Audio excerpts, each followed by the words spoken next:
Team coaching is bringing a collection of individuals together to help them reach a much higher level of performance in an accelerated manner.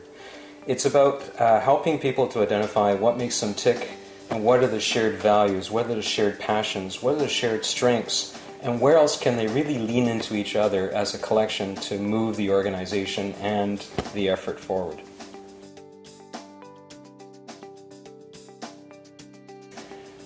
There's all sorts of reasons, and let me give you a couple examples in the cross-section of the corporates, the public sector, and the not-for-profit organizations that we've already worked together.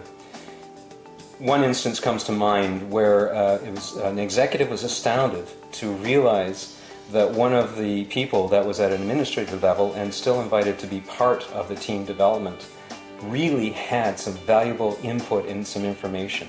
And that individual realized that they had been judgmental and completely overlooked the capacity to make some very, very good points that were important for the team to recognize.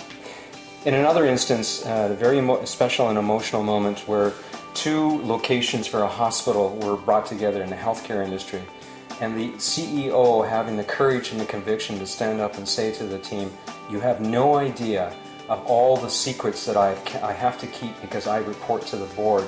And yet, you must understand I cannot always share everything with you because I'm sworn to confidentiality." When the team absorbed and accepted that, there was a major breakthrough that really started to make the team gel. I believe there's many, in terms of the ability to define common goals, to really understand one another, because often at work we're under such pressure, we get together under forced circumstances, we really don't understand what makes that person tick or what shared interests we may have. To define a common purpose and to take that further, to reach it with less conflict, with less baggage, with less emotionalism, is something that we all strive for because we're already stressed. And adding the complexity of team dynamics to it can really take away from the special moments.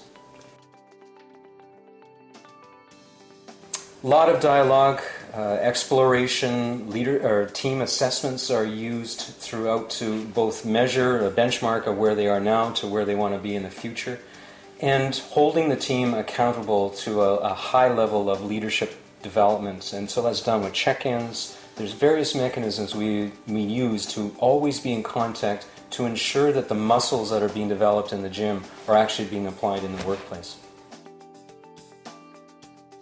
Starts with the realization that there's an opportunity to take a collection of individuals, call it a team, forward. And typically it's a champion, and that's often the way that we are asked to intervene and come in. It doesn't necessarily mean the team is dysfunctional whatsoever. Often we're working with very functional teams to help them reach a much higher level of performance and how to sustain that performance over a period of time.